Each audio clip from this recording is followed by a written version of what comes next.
Graça e paz. Quem está falando é o pastor Carlos Santana, né? Eu sou pastor, teólogo e professor do Instituto Bíblico Teológico Aliança. Nós temos o prazer aqui de trazer a vocês a matéria de panorama do Novo Testamento. Pontuando um detalhe, tá? Quem assistiu o panorama do Antigo Testamento, ministrado pela pastora Lúcia, a aula, ela teve ali o cuidado de abordar livro a livro do Antigo Testamento, Gênesis, Êxodo, Levítico, Números, Deuteronômio, tá? Não é o propósito aqui em panorama do Novo Testamento. Eu quero dar uma abordagem geral, eu quero dar as diretivas para que você possa fazer o estudo junto ao material que lhe foi fornecido no ambiente virtual do aluno, tá? E dessa maneira, com certeza, você vai ter os elementos necessários para fazer o melhor estudo possível, tá? Para ter o conhecimento necessário acerca dessa disciplina, tá? Bom, vamos lá. Panorama do Novo Testamento ela é uma disciplina em similaridade a panorama do Antigo Testamento, tá? E o objetivo é o quê? Apresentar livro a livro, de modo geral, sistematizando, tá, os acontecimentos mais importantes e gerando uma ordem cronológica dos fatos, o qual permite ao aluno a localização dos assuntos no seu devido tempo e espaço. Tá? Panorama, o quê? Eu gosto muito da ilustração da pessoa que pega um avião, né? De baixo você tem uma visão da cidade, mas de cima do avião você tem a visão panorâmica da cidade. Da mesma maneira, a Bíblia, né? Nós temos os livros, né, de Gênesis, Apocalipse. A primeira matéria que o aluno estuda é leitura da Bíblia, depois bibliologia, e em leitura da Bíblia ele aprende a importância de ler a palavra de Deus. Mas tem um outro ponto, né? Eu preciso de ler, mas eu preciso compreender a estrutura dos livros, por exemplo, Gênesis, do que ele fala, Êxodo, Levíticos, Números, Deuteronômio, assim também no Novo Testamento. Entender a estrutura, quem foi o autor, por que ele escreveu, em que momento ele escreveu. Porque quando eu tenho esse entendimento panorâmico, a mim mais fácil essa leitura.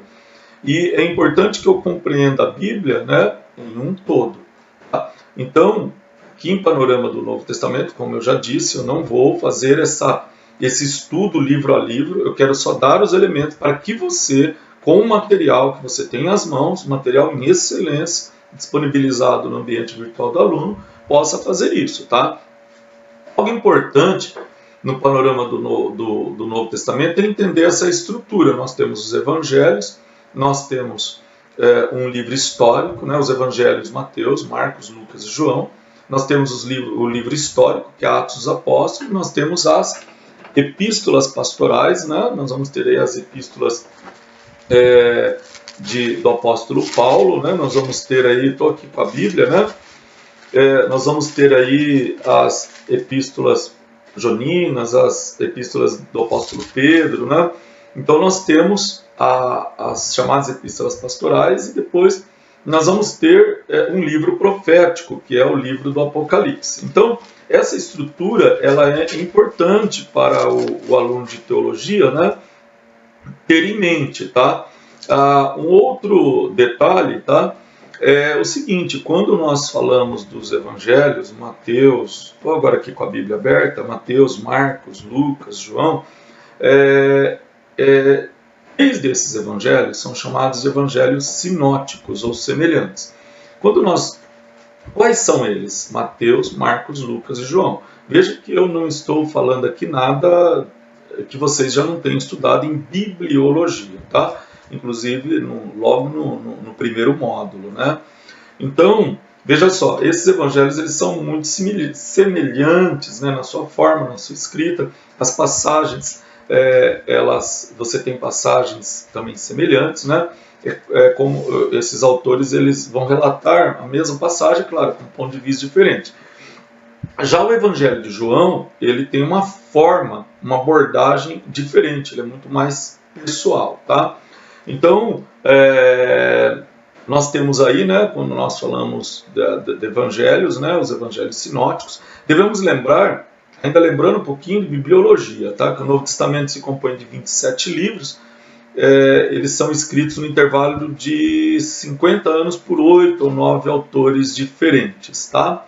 Ok? Eu já falei aí da divisão estratégica, né, desse livro, dos livros, e importante no estudo, quando você vai estudar panorama, é você entender os pontos mais importantes a serem abordados e que você deve guardar. Por exemplo, quando eu vou estudar Mateus, Evangelho de Mateus, tá?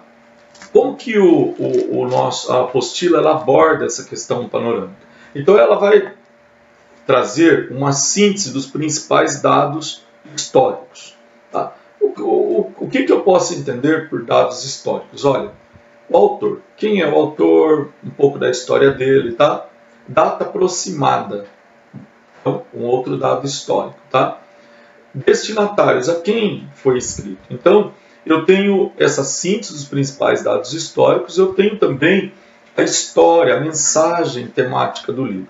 Então vamos pegar um exemplo de Mateus. Quando você for estudar, e é importante que você leia a apostila completa, tá? Você faça essa leitura panorâmica com a Bíblia na mão. Pega a Bíblia. Eu, por exemplo, tenho aqui a Bíblia pentecostal, né, de estudo pentecostal. Ela é muito boa porque ela tem também esse panorama, né, logo no início. Ela faz uma introdução ao livro, né? Então, é importante você... livro de Mateus, quem é o autor? Há um exemplo aqui. Mateus, também chamado pelo seu sobrenome Levi, foi um judeu cobrador de impostos do governo romano que largou o seu serviço ainda quando era jovem para seguir Jesus, se tornando discípulo e um dos 12 apóstolos. Por ele trabalhar para o governo romano, era mal visto pelos seus compatriotas judeus, pois colaborava justamente com os dominadores do seu povo. Qual é a data? A data aproximada entre 50 e 60 depois de Cristo, foi escrito por Mateus. Destinatário, a quem Mateus destina o seu escrito? Mateus escreve para todas as pessoas, mas em especial para os judeus. E é fato, né? Porque quando você pega ali Mateus, você vai verificar que logo no começo tem uma genealogia. E é muito legal isso, porque essa genealogia, eu estou abrindo aqui, né? Então nós vamos ver ali, ela é destinada a mostrar, né, que Cristo, o Messias, ele é de linhagem judaica. Olha lá, livro da geração de Jesus Cristo, filho de Davi, filho de Abraão, e vai indo. Abraão gerou Isaac, Isaac e Jacó. Ele vai indo, chega no rei Davi, e ele vem apresentando até chegar em Jesus, né? Então, nós vemos aí uma preocupação de apresentar o livro para o judeu e mostrar, olha, Jesus, o Messias, é de linhagem judaica. A história, a mensagem, a temática do livro. Então, o principal tema do evangelho escrito por Mateus é estabelecer uma ligação direta entre os dois testamentos, apresentando Jesus como Messias e Rei, enfatizando que ele é o cumprimento das profecias do Antigo Testamento, referente àquele que viria para reinar para os judeus, né? Então, veja só, essa deve ser a linha do aluno tomar o material. Inclusive, você, aluno, tem livro que você deverá ler, tá? Tem livro lá, preste muita atenção, ok? Em todo o material que foi postado no ambiente AVA. E assim você vai seguir. Marcos, síntese dos principais dados históricos. Esse daqui é bacana, deixa eu pegar aqui o autor. Olha, João Marcos, né? Eu comentei no início que ele não é um apóstolo direto, mas ele é um discípulo, né? Olha, conhecido como João Marcos, pertencia a uma família rica e influente de Jerusalém. Ele acompanhou Paulo e Barnabé na primeira viagem missionária, mas falhou em não permanecer até o fim com eles na missão, o que levou a ser considerado como desertor por Paulo, que se recusou a levá-lo na segunda viagem missionária. Nessa ocasião, Marcos foi alvo da compaixão de seu primo Barnabé, e ambos seguiram juntos para Chipre. Após 12 anos, Marcos reaparece ao lado de Paulo, provando que um fracasso não significa o fim do ministério. Marcos reconquistou a confiança de Paulo enquanto esteve em missão com Barnabé, né? E também nós temos aí, né, e há uma grande possibilidade, né, Marcos, ele também tem a influência de Pedro na escrita. Então ele foi companheiro de Paulo, né, nas viagens missionárias, tem toda essa questão que foi falada, e ele também recebe, né, ele é um discípulo de Pedro, ele recebe essa influência, né, do conhecimento, do que ocorreu, do que aconteceu do próprio apóstolo Pedro, né? Então, muitos dizem que ao ler Marcos, nós estamos tendo aí, né, uma visão de Pedro dos acontecimentos, dos fatos que ocorreram com Jesus Cristo. Bom, essa é a ideia. Olha lá, data aproximada, 57 a 60. Destinatários a quem Marcos escreve. Escreveu provavelmente da própria cidade de Roma para os leitores gentios em geral, mas em especial os leitores romanos. Então, história, mensagem temática. A principal mensagem de Marcos é a apresentação de Jesus como um conquistador poderoso, ao mesmo tempo alguém que serve, alguém dado ao serviço, né? O servo sofredor, né? Jesus como servo sofredor. Esse livro enfatiza mais o que Jesus fez do que ele disse, sendo, portanto, um livro mais de ação do que de reflexão. O Evangelho de Marcos é um evangelho de ação rápida, né? As coisas estão acontecendo muito rápido ali, né? Nós saímos de uma cura para outra, um milagre para outra ação de Jesus, né? Então veja só, panorama do Novo Testamento. Tá? A ideia aqui, né, dessa videoaula é simplesmente lhe dar diretivas. Tá? As diretivas estão aí. Ok? Você tem o material, faça a leitura do material da apostila, faça a leitura do livro, faça a verificação, né, enfim, de tudo que está postado ali no ambiente AVA, tá? E você não terá dificuldade com essa matéria. Tá? O Novo Testamento, nós temos o Antigo, o Novo, né, que ele dá o desfecho final de todo o plano de salvação. Aquilo que estava ilustrado em tipos, em formas no Antigo Testamento, agora é plenamente revelado na pessoa de Jesus Cristo no Novo Testamento. Vamos estudar, vamos aprender, vamos crescer na palavra. Que Deus abençoe a todos em nome de Jesus.